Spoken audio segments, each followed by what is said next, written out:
Mutual fund में tax क्यों लगता है, कितना लगता है? सोचिए कि आपके पास का एक टिफिन बॉक्स है, अलग अलग कंपार्टमेंट्स में अलग डिशेस हैं और हर डिश का टेस्ट और न्यूट्रिशन अलग अलग है। वैसे ही म्यूचुअल फंड्स के भी अलग टाइप्स होते हैं, इक्विटी, डेट, हाइब्रिड, ईएलएसएस, और हर फंड टाइप का टैक्सेशन ट्रीटमेंट भी अलग होता है। चलिए टैक्सेशन को ही डिटेल में समझते हैं। सबसे पहले देखेंगे कि म्यूचुअल फंड्स पर टैक्स क्यों लगता है। देखिए, जब आप अपना पैसा किसी म्यूचुअल फंड में इन्वेस्ट करते हैं तो आप उन पैसों को ग्रो करने का एक अपॉर्चुनिटी लेते हैं। आपका पैसा म्यूचुअल फंड के जरिए मार्केट में लगता है, स्टॉक्स, बॉन्ड्स, गवर्नमेंट सिक्योरिटीज और दूसरे इंस्ट्रूमेंट्स में। इन सब इन्वेस्टमेंट की वैल्यू टाइम के साथ बढ़ भी सकती है और कभी गिर भी सकती है। जब यह पैसा बढ़ता है तो उसे कैपिटल गेन की तरह देखा जाता है।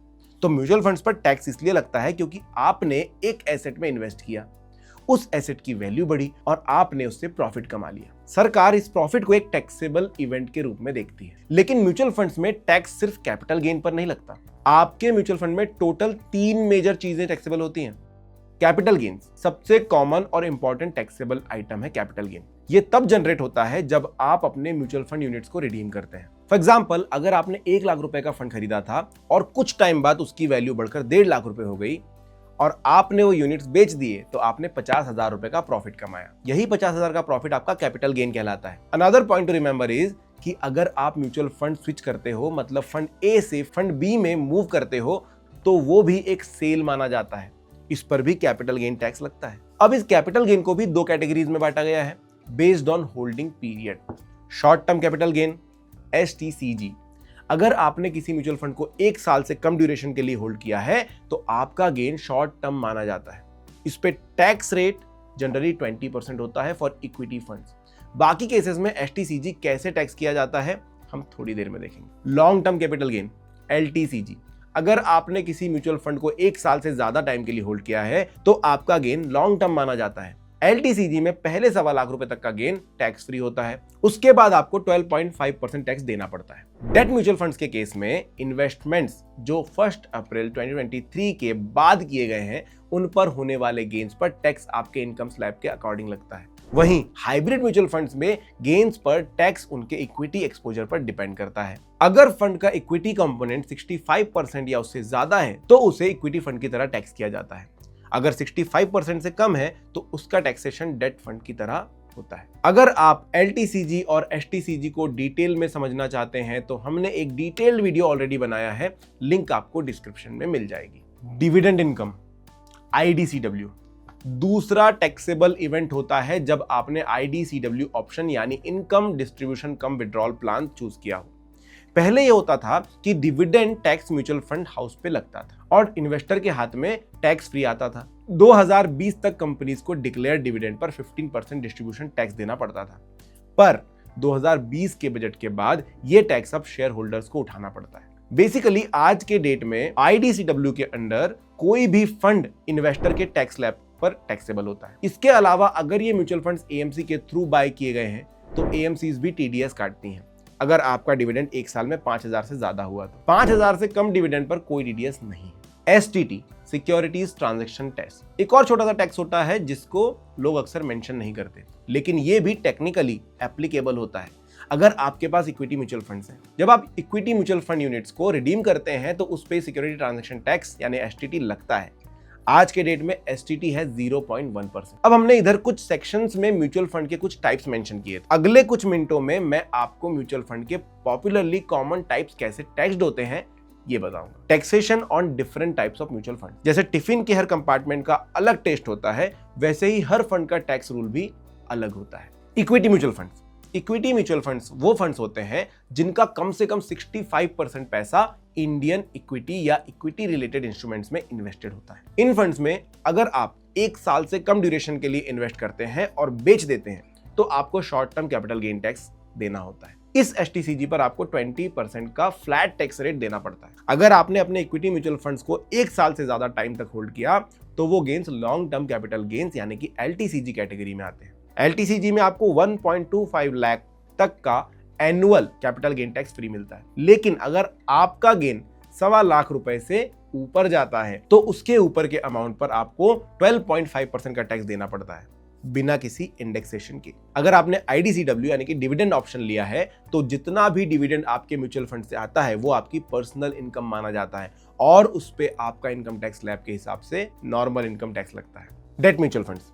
डेट म्यूचुअल फंड्स उन फंड्स को कहा जाता है जो majority of their investments debt instruments जैसे बॉन्ड्स, डिबेंचर्स, गवर्नमेंट सिक्योरिटीज वगैरह में इन्वेस्ट करते हैं। पहले डेट फंड्स पर अगर आपने 3 साल से ज्यादा टाइम के लिए इन्वेस्ट किया होता तो आपको इंडेक्सेशन का बेनिफिट मिलता था, जिससे आपका टैक्सेबल गेन कम होता।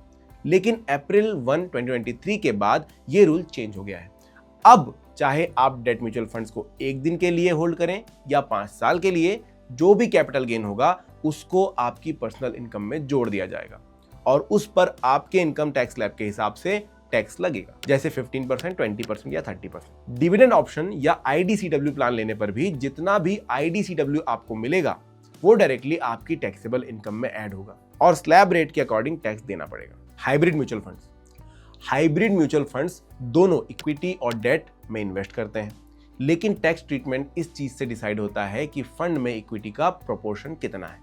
अगर एक हाइब्रिड फंड में 65% या उससे ज्यादा इक्विटी एलोकेशन है तो उस फंड को टैक्स पर्पसेस के लिए इक्विटी फंड माना जाता है। इसका मतलब है कि इस पर इक्विटी फंड्स जैसे टैक्स रूल्स अप्लाई होते हैं, यानी 1 साल के अंदर सेल पे 20% STCG और 1 साल के बाद 1.25 लाख LTCG फ्री, उसके ऊपर 12.5%। लेकिन अगर फंड में इक्विटी का प्रोपोर्शन 65% से कम है तो वो फंड टैक्स पर्पसेस के लिए डेट फंड माना जाता है और फिर उस पर स्लैब बेस्ड टैक्सेशन लगता है, चाहे आपने उस फंड को 1 दिन होल्ड किया हो या 3 साल। इसीलिए हाइब्रिड फंड लेने से पहले फंड का स्कीम इन्फॉर्मेशन डॉक्यूमेंट जरूर पढ़ें, जिसमें इक्विटी एलोकेशन क्लियरली मेंशन्ड होता है। ELSS, equity linked saving scheme.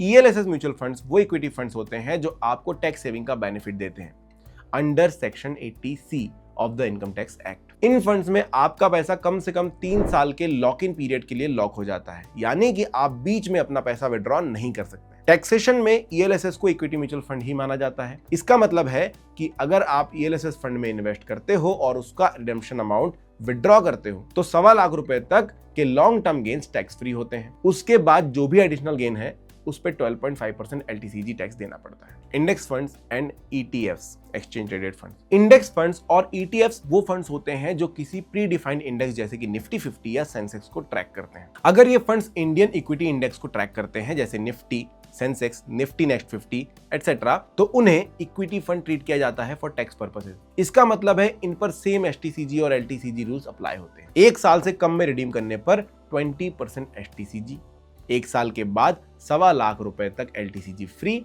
उसके ऊपर 12.5% टैक्स। लेकिन अगर आपने इंटरनेशनल इंडेक्स फंड्स या गोल्ड ETFs में पैसा लगाया है तो उनको डेट फंड्स की कैटेगरी में रखा जाता है और वहां पर गेन्स आपकी इनकम में ऐड हो जाते हैं और स्लैब बेस्ड टैक्स लगता है। सो ETFs या इंडेक्स फंड्स लेने से पहले ये चेक करना इंपॉर्टेंट है कि वो इंडियन इक्विटी बेस्ड हैं या नहीं। International mutual funds. International mutual funds वो होते हैं जो आपके पैसों को फॉरेन स्टॉक्स में इन्वेस्ट करते हैं, जैसे कि US based companies, global tech funds, China, Japan etcetera. International mutual funds का टैक्सेशन उनके होल्डिंग पीरियड पर डिपेंड करता है। अगर आप इन्वेस्टमेंट 2 साल से पहले बेचते हैं तो उस पर होने वाला शॉर्ट टर्म कैपिटल गेन आपकी टोटल इनकम में ऐड होगा और उस पे आपका स्लैब रेट के हिसाब से टैक्स लगेगा।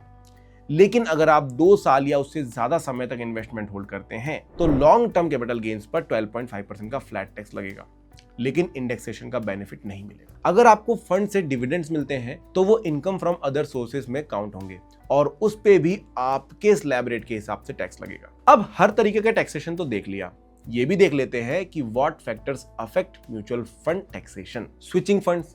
एक टाइप के फंड से दूसरे टाइप के फंड में शिफ्ट करना एक म्यूचुअल फंड रिडेम्पशन की तरह कंसीडर किया जाता है और इसीलिए इस पर कैपिटल गेन टैक्स लगता है। SIP versus lump sum.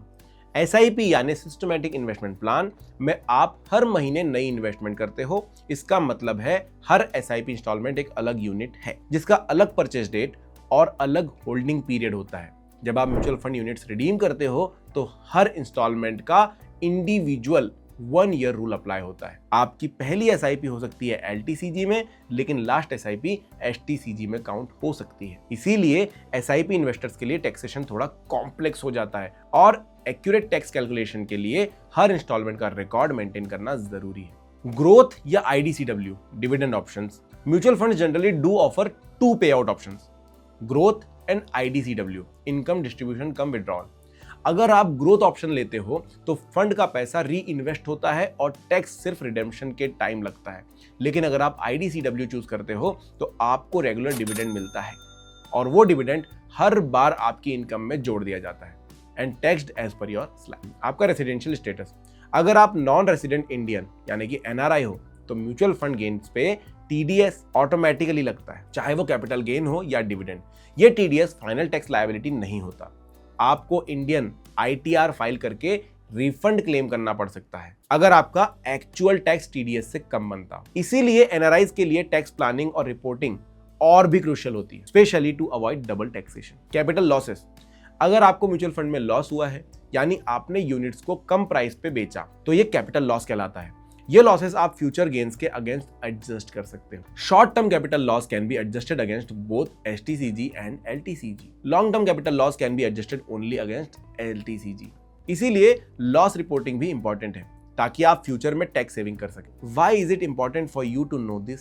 आप अगर एक इन्वेस्टर हैं या इन्वेस्ट करने का सोच रहे हैं तो म्यूचुअल फंड टैक्सेशन को इग्नोर नहीं कर सकते हैं, क्योंकि ये नॉलेज होने से आप अपना टैक्स बेटर मैनेज कर सकते हैं। टैक्स फ्री एग्जम्पशंस की नॉलेज रहने से आप इन्फॉर्म्ड इन्वेस्टमेंट डिसीजंस ले सकते हैं। आप ELSS जैसे फंड्स का मैक्सिमम बेनिफिट नहीं उठा पाओगे और ओवरऑल आप अपना post tax return better manage कर सकते हैं। Knowledge of taxation helps you plan redemption, structure investments better और अल्टीमेटली आपके रिटर्न्स लॉन्ग टर्म में बेटर हो सकते हैं। म्यूचुअल फंड्स में पैसा लगाना एक स्मार्ट डिसीजन है, लेकिन टैक्स रूल्स को समझ के लगाना और भी स्मार्ट डिसीजन है। इससे आप प्रेजेंट टाइम में बेटर इन्वेस्ट कर सकते हैं और फ्यूचर में लॉसेस अवॉइड कर सकते हैं। और एज यूजुअल अगर कोई भी कंफ्यूजन हो तो आप अपने फाइनेंशियल एडवाइजर को कंसल्ट कर सकते हैं। म्यूचुअल फंड निवेश बाजार के जोखिमों के अधीन है। योजना से जुड़े सभी दस्तावेजों को ध्यान से पढ़ें।